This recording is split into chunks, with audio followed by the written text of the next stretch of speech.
Good morning, everybody. Happy Wednesday, and welcome to another episode of Realtor of the Week. I am beyond excited to have a dear friend of mine, Mike Olsen of Keller Williams Premier Realty.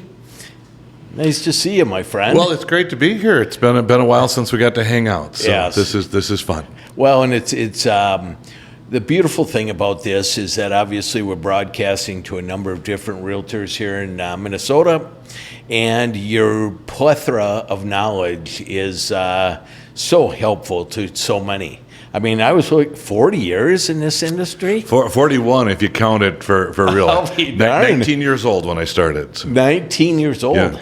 Wow, I know that Jake, my partner in all this, has got a number of friends that are great partners of his, and they are 19, 20, 21, and it's amazing to see the talent that's upcoming. Yep.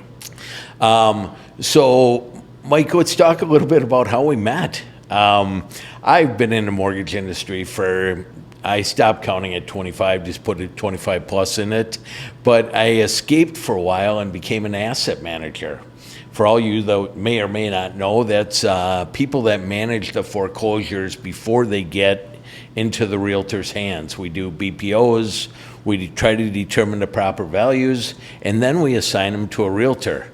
Mike and I became great friends through that because we shared a number of properties together. And what do you think, bud? Do you think we're heading back into that world, or what do you think? Well, hopefully we'll never be back to that same world. Yeah, right. You know, I mean, that was tough. You know, it was fun having a relationship. Most of our asset managers were around the country, so it was kind of fun to have one that was local, right? You know, for us, and so that was good. But you know, in I think 2009, my team sold 425 foreclosures. So, you know, that's an interesting thing, but that really isn't any fun. And it certainly affected a lot of people's lives, you know, going through that. But we're going to see foreclosures, you know, tick back up. Right now, we've got a steady stream of foreclosures, but most of those are from the moratorium. You know, where everyone got held off. I mean, basically, it was a standstill because of COVID and because of some of these other issues. Yeah, you couldn't correct? do an eviction. Correct. You couldn't even do a personal property eviction. So if the house was empty, we still couldn't get going on it.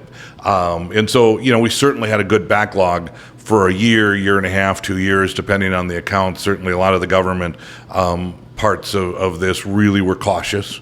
Yeah. With how to proceed.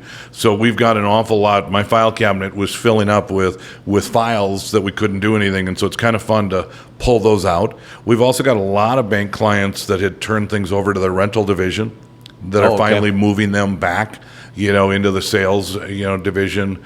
And we're starting to see some of the big wholesalers that bought up a lot of properties are finally starting to put those out, and they're selling those through their bank, you know, divisions and stuff. So we're seeing a steady stream, but we won't see. I mean, at my peak, I had 120 houses on the market one day.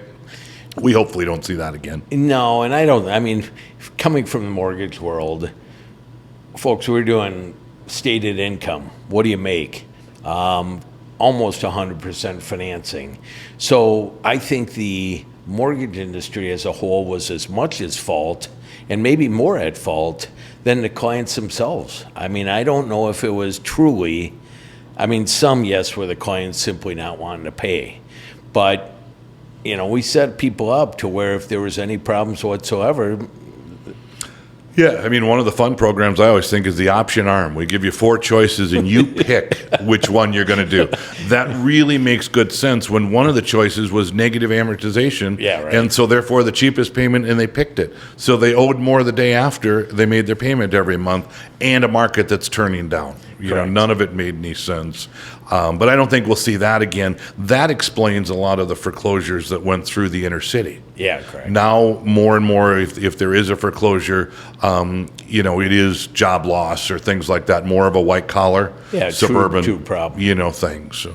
Well, and it's an interesting deal. I mean, Mike and I both have places down in Fort Myers. Matter of fact, not too far from one another. And you know, the good thing is, he's on a golf course. Mm-hmm.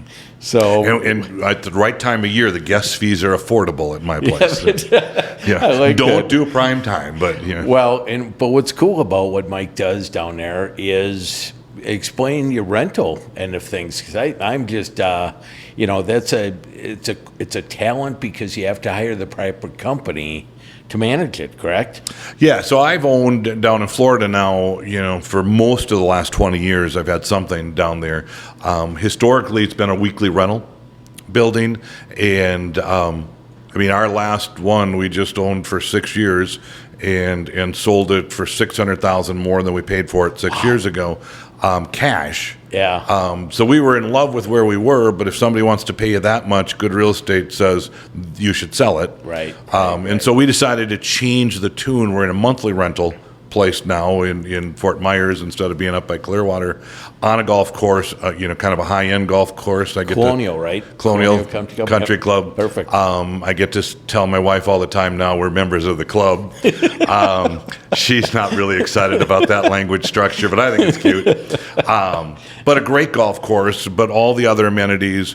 You can rent there and actually apply for membership so that you can have member rates while you're renting from me. Oh, terrific. So we've actually, trying to use the same philosophy rental-wise we used before, we've already pushed up the rental rate in that development. Yeah, beautiful. By reminding people you don't have to rent it right away. It's kind of like a hotel. It's supply and demand. You get more when there's more demand versus renting out a year in advance. It's not a hurry. Yeah. Get the best rate. Well, and I think one of the beautiful things about the place is it's right off 75, and it's about 20 minutes from the airport. So it's on, you're out, and Fort Myers has an incredible airport, super small and very easy to manage. The best part with traffic, though, is we're 4 miles from the airport, and yes, the 15 or 20 minutes is an accurate number. So we can go out the backside of our development and not have to go on Colonial. Yeah, correct. But I've not seen traffic. I'm used to, the Clearwater area where we haven't had that much traffic. There's some traffic in Fort Myers. Well, I just dropped off my son, Matt, who's going to now be living near my daughter, Tia, in Chicago. So I'm telling you what, parking and traffic in any other area is nothing. Yeah, get over it. It was chaotic. But anyways, that was a super nice experience. So let's touch base a little bit about real estate. Hence why we're here. The market has changed dramatically. I mean, I was reading an article about from Lori Reeder, who is with Keller Williams, has 100 agents, came back to Keller Williams in 2018, and she's going to be speaking at Inman. But she talks about how the market has changed because she's out of Florida. So that market's crazy in and of itself. But explain what you've seen. I mean, now you've done business in a lot of years. Yeah, well, one is, it's all about attitude. So everybody that's concerned when we use the word 6% and breaking 7 on occasion every once in a while here lately, it was 18% when I started in the business. And I make sure my clients hear that right. This is okay. And the real reality is getting people to understand, because it's all mindset. If they understood that 6% is really truly the magic number of when our market runs perfectly, yes. It's not 2 3/4. That Correct. number didn't help any of us. It was fun, and yes, I had a couple of those loans, but it's not what it's about. 6% really is the number, plus or minus from there. And so it's about mindset, and it's about going back to the basics. So to me, this is a fun time. The last couple of years with this ridiculous 20 offers on every house and 40,000 over list, and can we get an appraisal waiver and all these other things, none of that was in anybody's best interest. Correct. It was exhausting. It wasn't any fun, and I made less money. Now going back to the basics, this is a much better market for our buyers. Actually, our sellers are doing fine. Everybody thought the values were going to drop. They haven't. Right. But for our buyers, we can start getting inspections into contracts again. That's not a bad thing for either the buyer or seller. Well, and you as agents, right? And I think that it eliminates the liability. But are you, to me, we're still seeing multiple offers. Absolutely. I mean, inventory is a problem, as we all know, right? But we're still seeing multiple offers because of that, correct? Yeah, we're not getting as many multiple offers, so it's cleaner. Yep. It's easier to work. But absolutely, I mean, my line to my sellers or my script or however you want to call it, is, let's price at the lower end of the range. Let's be careful about using those comps from when the market was going crazy. I mean, really, truly, anything from, end of summer on is a good comp, but before that, we were still in that artificial market. Yeah, correct. So you got to be careful with that, but using the lower end of that pricing strategy actually gets you more in the end, because the key is no price reductions. Correct, so if we price a little under, you're going to get multiple offers, you're going to end up getting your goal. But if we overprice it and we do price reductions, we're going to end up getting less in the end than we would have by being aggressive with our price right up front. And I think you're spot on. But that's the marketing savvy from the number of years you've been in this business. Now you manage a team, correct? Yeah, I've got a team. We actually shrunk the team down when COVID hit. It was kind of hard to figure out how we all run together. I'm also the broker of a Keller Williams office and two business centers. So how to figure out all those things. We kind of shrank down and worried about ourselves a little bit there. Now we're starting to grow again, where you can figure out how to train, how to network together, but also all the things we learned from COVID. We do our, twice a week we do a morning huddle, and we do it on a Zoom call. It's like, it's okay, wherever you are, pull over and go on the call, with us. And so the ability to be together, we've hopefully really all learned a lot about how we deliver who we are. My first appointment with a buyer used to always be in a conference room with the loan officer, with the buyer, doing goal setting, doing a pre-qual, having the computer out. Well, I haven't done that now in 3 years. They've already talked to my lender ahead of time, have the pre-qual, and then our first appointment is at the house they pick to see so that they can interview me. And I tell them all, I like that. Can you interview me in a conference room? Sure. But what if you interviewed me in a house? Watch me work. Watch me demonstrate a house. Watch me show my passion for the industry and my passion to protect you. And when we're done with that, then we meet in the front yard of the house where my wife, who's my full-time partner, is waiting to debrief us and talk about it and talk about how we do things. And at that point in time, Mr. and Mrs. Buyer, do you want to work with us or not? And I always tell them straight up, we're actually interviewing each other, because I might not want to work with you, you might not want to work with me. Let's go ahead and see how we do together. Yeah. And it's such a great thing, where I always thought you have to have that conference room. You don't need to have a conference room. You need to have the world we live in. I think we all need the facade, the tie, all this stuff, I think has kind of gone to the wayside, because it's like you had said, and it's so brilliant. Let me show you how I function at the house. Let me show you around. Let me show you, my knowledge of properties, right? Yep. Now, you and your wife work together. I'll be darned. Yeah, we sit about 5 feet apart. My son has worked with us now for, I think, over 15 years. Yeah. My daughter-in-law works for me. We're a family function, but we've got now our first buyer agent that's back with us, that is not part of our family, but acts like family. But yeah, Lynn and I have worked side by side for over 30 years, and just love it. It is so much fun. We do showings together. We do most of our appointments together, unless it's an early Saturday morning appointment and she encourages me to head out on my own. But I understand.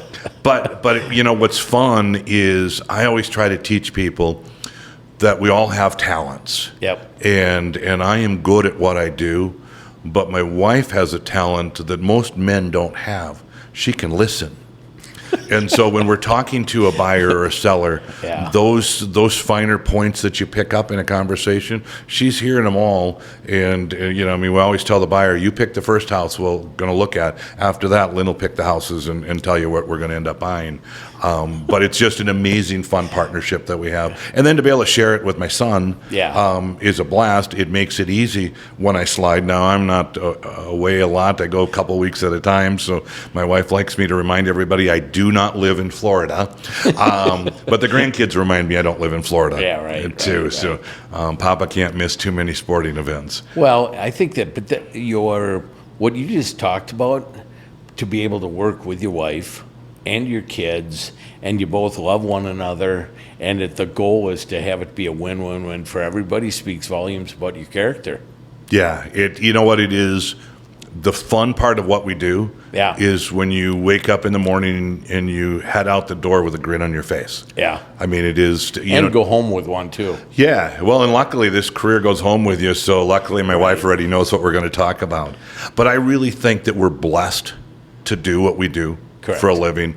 When I hire somebody, I always teach them one time how to figure out a commission check. But I said, I don't actually want you to know how. You'll find out what you get paid when the check goes into your bank account. If you start showing houses or going on listing appointments and figuring out what you're going to get paid, then you've lost the value system that makes us special. So it doesn't make any difference. We are blessed and compensated very nicely, but it's the client that we care about, and that's what I try to teach. Isn't that our industry is very much similar. Once you start caring about your clients and not worrying about a paycheck, it makes so much difference. With the trust factor, with the comfort with one another. That's brilliant knowledge. So you are in front of now obviously you didn't make mention, you got a small ownership in your group. Woodbury, St. Paul. And Stillwater. Okay, good. But a cute little office in St. Paul on West 7th, right across from Tom Reed's, one of that just classic storefront. Just a fun little spot. Well, that area is just absolutely beautiful, and it's much needed. And if you ever want to come watch the Winter Carnival Grand Day Parade with me, it is a perfect spot because you can go inside and warm up. You're one of the what do they call I'm a former Vulcan. Vulcan. With the Winter Carnival, and so it's been fun to teach our office what Winter Carnival is. But St. Patrick's Day, also a great time at that office. We always have a big party. St. Paul, there. Bring it on. Yeah. So let's touch base on some of the basics. It used to be 2-3 years ago when rates were at 2-3%, agents could just pick up a phone, sell a property without even having to quote unquote have talent, right? I think the industry has transitioned back to where the fundamentals, being consistent, persistent, are critical, aren't they, on your tasks? Absolutely. I mean, it's getting back to basics, as I said. And so, one, it's embracing the logical basics. It's the open houses. It's the door-to-doors. It's calling past clients, calling friends and family, doing, customer appreciation events. We did one in our yard last fall, coming out of COVID. Can we do an inside one? Can we do an outside one? Well, the easiest way is to do something that's neutral for everybody. Correct. So we had 150 people in my yard. We had my fire truck there giving fire truck rides. We had a pumpkin patch in the front yard. We had a face painter, a photographer taking amazing pictures. But we also do, the Santa Claus and the Easter Bunny. And we give away $1,000 every quarter to get our customers to call us, trying to embrace social media. Correct. We did a deal last summer, the day it hit, I think, 102. Guess the temperature of the day, and we'll give you a Dairy Queen ice cream cake. Well, we had 50, 60 people call in, Did you really? With their guess on what the temperature was going to be. And so you learn to be more in the lives of the people, because you can't just sit and wait for the phone to ring. You got to make it ring. Sometimes it's fun to sit and make phone calls. Other times it's fun to come up with, how do I make them call me, and get into that banter. And that's this $1,000 giveaway deal we do. We do it as an office. It doesn't cost that much per person, but the phones for 3 hours, your clients are calling you. And in this last one we did 2 months ago, a client of mine that was traveling in Greece called me from Greece because she didn't want to miss entering. But that's the fun and playful. But it keeps you in their lives, because then real quickly you can ask, what's happening? How are the kids? How are the grandkids? You can only call people so many times and say, do you know anybody thinking of buying or selling a house? Right? Yes, You got to yes. have some other topics. Yep, yeah. No, and I love the creativity with it, right? And I hope you all take note of this stuff because you are I call it the low-hanging fruit. The people that know you, trust you, and like you. And some of these things that we have talked about that you brought up, it's comfortable. Yep. Right? It's not I'm a salesperson. No, I'm just your buddy, right? And how can I help you? And how are the families, etc.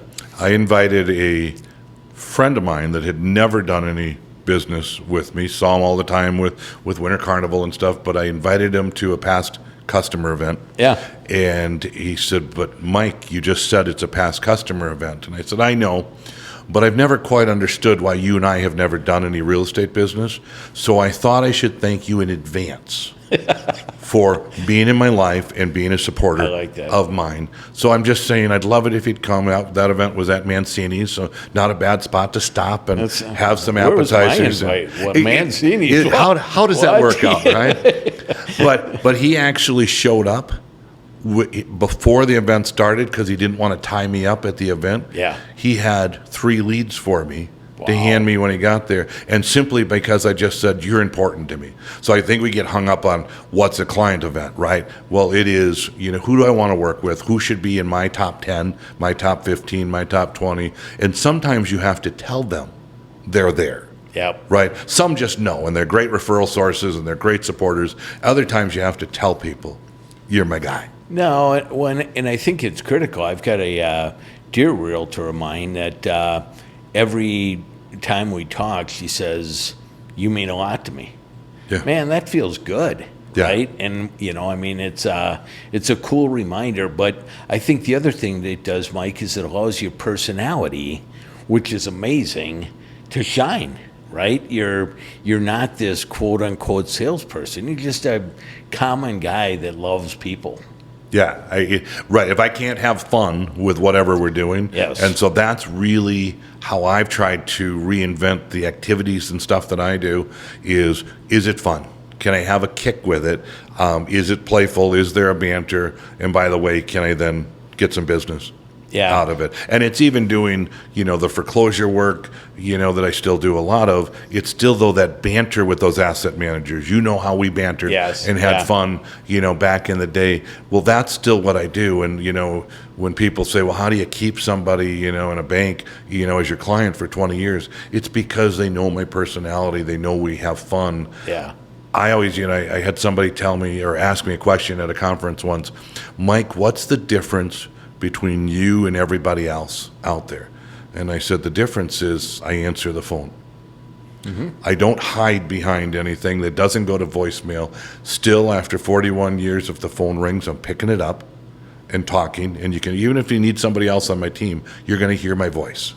And I just think that's such a cool way to run your business is they want to talk to you. Yeah. We all have assistants and all that, but they still want to hear your voice. And I think that it speaks volumes, especially to the younger generation, is that, yes, texting is easy, right? Text, boom, you're done. But what you miss is this, right? Where you can physically talk to somebody and they're comfortable and you get used to one another. Yep. Right? Yeah, and when I get a new lead, I will make a phone call to them the moment the lead comes in.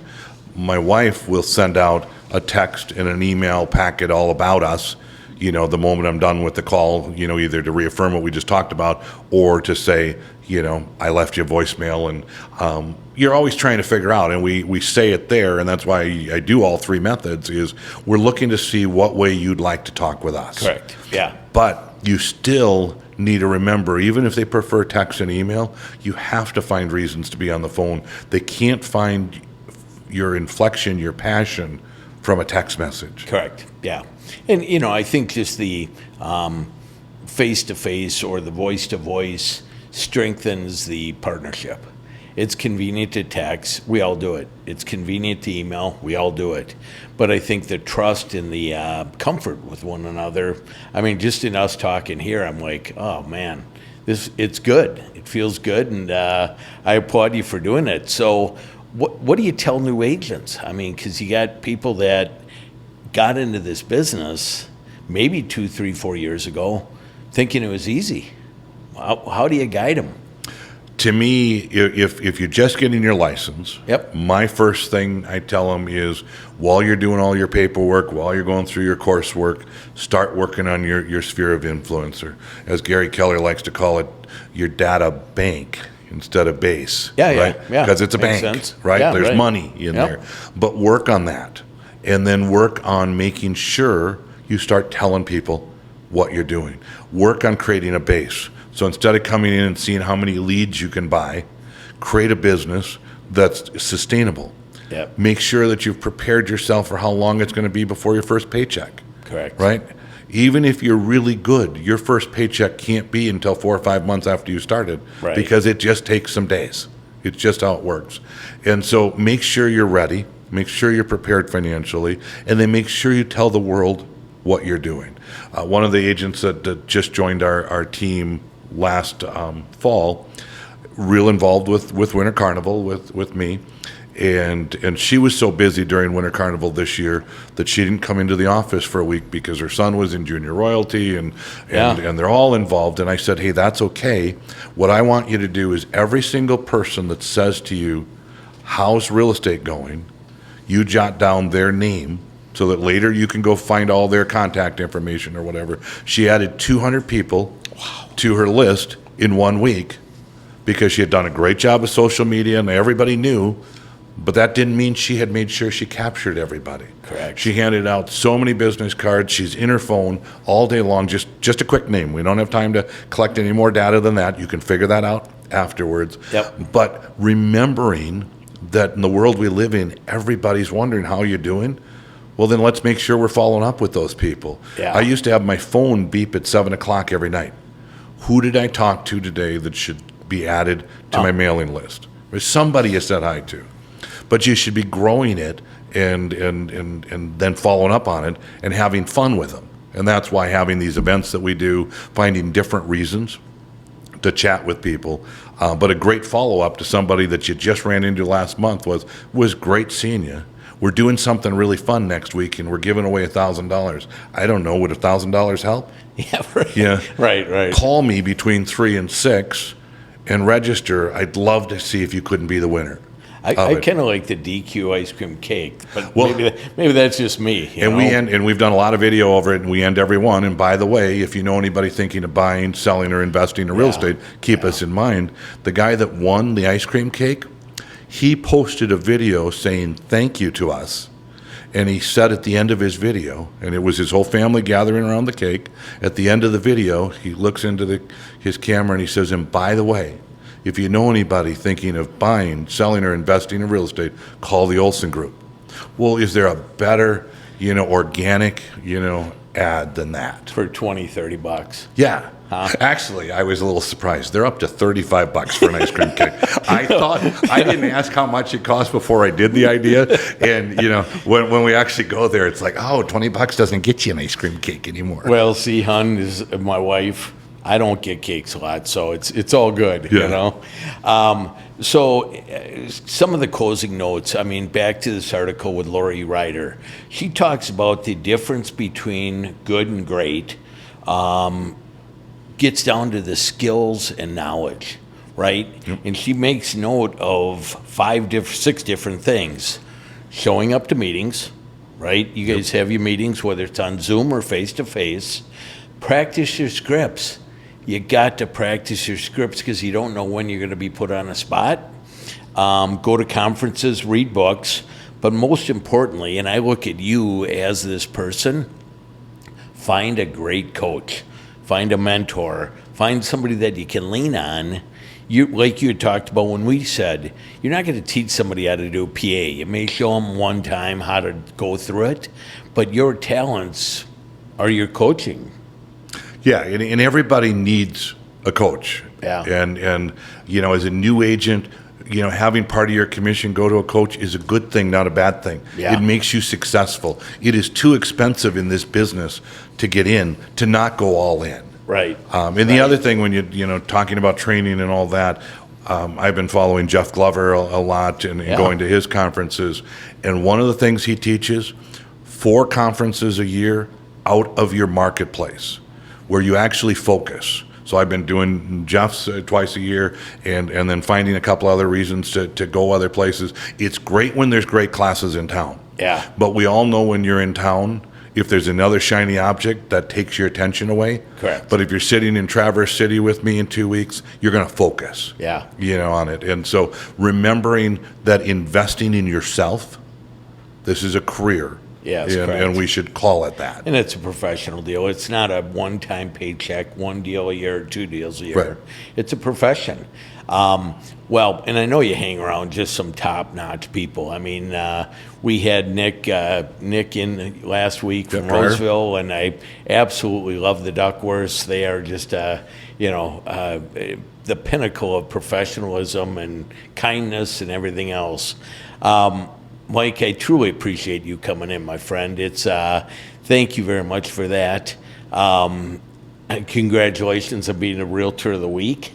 That's a very, very exciting thing to have you. Well, I know my mom is really excited, so I may have to show her how to hit the video on, but she'll be excited. Well, and more importantly, where I probably screwed up is the brains of the operation I did not have on. So I apologize to your wife right now. My bad, I brought the good-looking guy. You're the good-looking and the brains. So I apologize about that, Well, I'll make sure that you sent your regards. Yeah. All right, good. I'll send you an ice cream cake just for my apologies. Everybody, I appreciate you joining us. Know that you can come visit us on Instagram at Realtor of the Week. And then we're also got a YouTube channel, which is Realtor of the Week, but there's spaces, right? Realtor of the Week. We would be honored to have you go visit and follow us. Most importantly, we appreciate y'all coming. We're excited for the next episode next week where we'll have another Realtor of the Week. But Mike, you are a great friend and loved you sharing the wisdom with us.